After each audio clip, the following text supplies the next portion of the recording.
Hello guys, today we'll be covering another short-term business decision. We said there were a few we were going to look at in this chapter.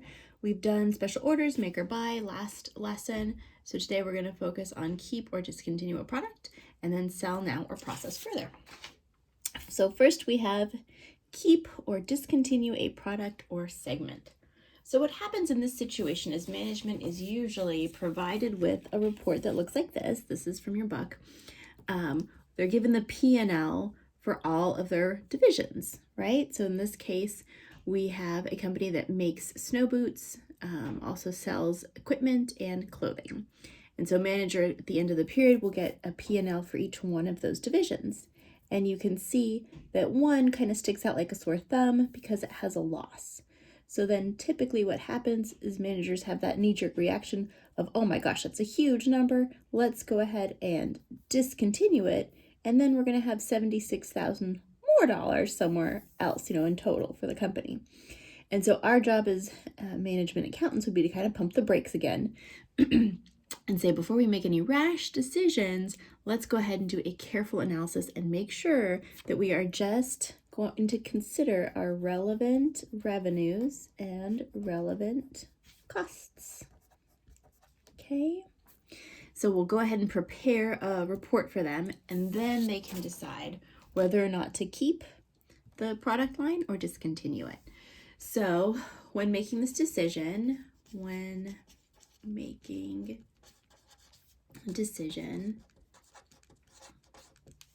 managers should consider obviously those relevant revenues and relevant costs. There's other things that they should consider too. They should consider impact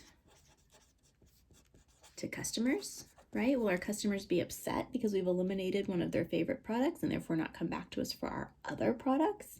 So it could impact the customers and existing sales.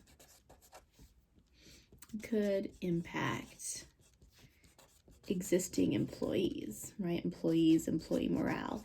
If by discontinuing that product line or division, we let go of a lot of employees, that's going to impact employee morale for those that stay, and therefore our efficiency might suffer, perception might suffer as well. A big layoff during times especially like these might not be seen as favorable.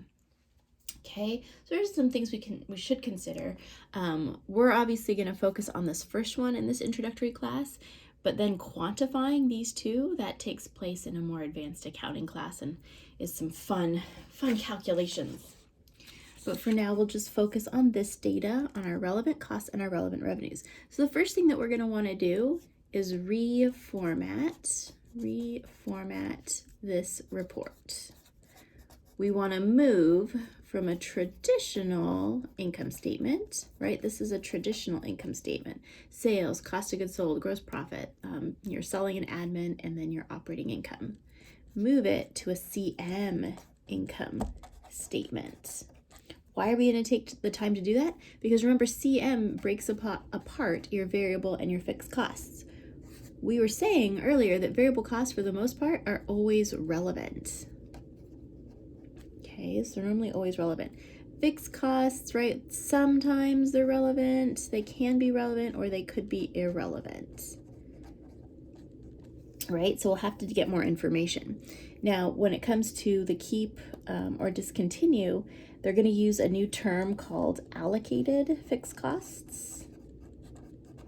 Allocated fixed costs. So that means that there are fixed costs that are happening here at a corporate level, right? So there's fixed costs that are happening, and allocated fixed costs means that we take the fixed costs happening at a corporate level and we allocate them to our operating divisions, right? Because those costs have to go somewhere. This is a pure cost center at the corporate level. So we're going to allocate it to our different divisions because they're also using some of these services, right? So maybe corporate expenses would be like HR, payroll, things like that. So they're still using them, right? Where we have employees in each one of these divisions. So we have to allocate those fixed costs. So if they're fixed costs that are allocated that would not be avoidable, right, then they're going to be irrelevant. Okay, if they're fixed costs that can be avoided, then they're relevant. Right, so if, for example, by eliminating snow boots, we eliminate all the fixed costs, all those therefore are avoidable and therefore are relevant and should be considered. All right, but I'm getting ahead of myself. Let's follow the first step and just reformat the report, okay? So let's just reformat and we'll just look at snow boots for now. Snow boots. Snow boots. Okay, so we have sales. Then we're going to have variable costs. We have your manufacturing, right? And then we have your S and A. We know that sales minus variable costs gives us CM. Then we're going to have our fixed costs. We're going to have our fixed costs that are relevant. Let's see, our book calls those relevant fixed costs. Direct fixed costs.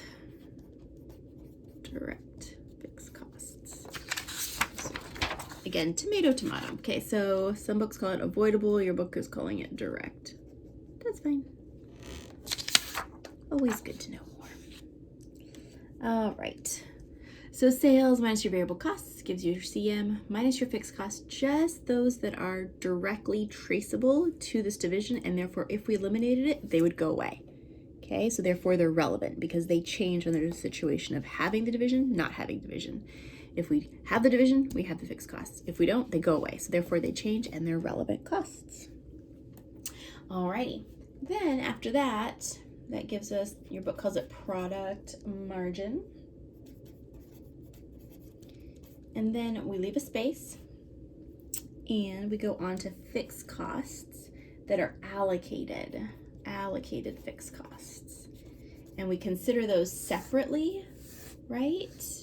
So when we make our keep or discontinue decision, we're just going to be looking at the product margin, not the fixed allocated costs, because those don't change. Whether or not we eliminate this division, those costs stay. Costs that don't change under the two alternatives are irrelevant and shouldn't be considered. Okay?